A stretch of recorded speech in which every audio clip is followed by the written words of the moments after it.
Detroit.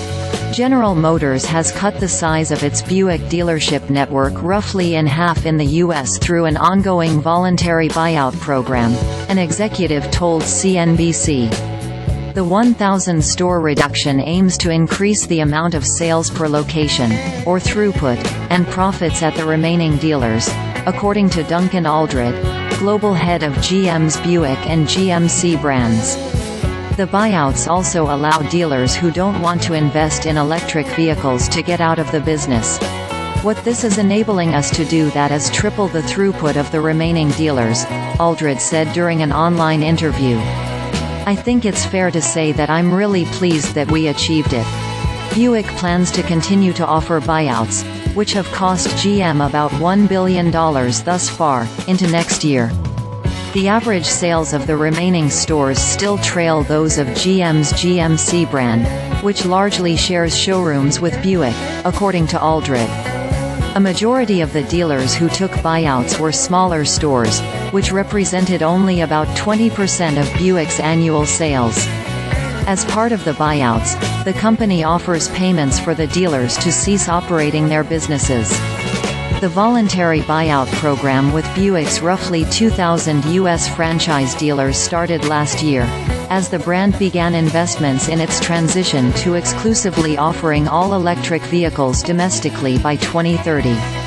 Dealers need to invest in training, tools, and special equipment for the EV transition.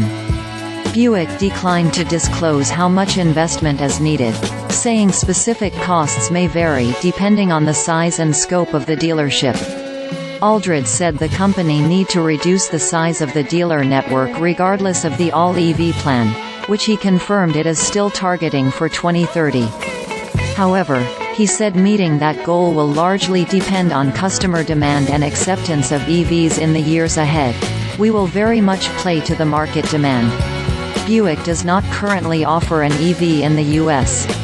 The brand's lineup consists of 4 gas-powered crossovers and SUVs, with starting prices ranging from about $22,400 to $43,900. The brand offers hybrid vehicles in China, but Aldred declined to say whether Buick would offer or import such vehicles domestically.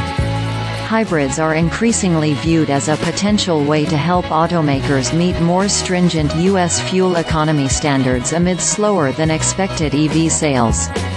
Buick's U.S. sales are recovering from the coronavirus pandemic and supply chain issues. The brand's sales through the third quarter had climbed 63% from their sluggish levels a year earlier. The brand sold less than 104,000 vehicles in 2022. That compares with pre-coronavirus pandemic levels of roughly 207,000 in both 2018 and 2019. The brand's newest entry, a small entry-level crossover called the Envista, and normalizing fleet sales are expected to help boost Buick's sales back to pre-pandemic levels, Aldred said.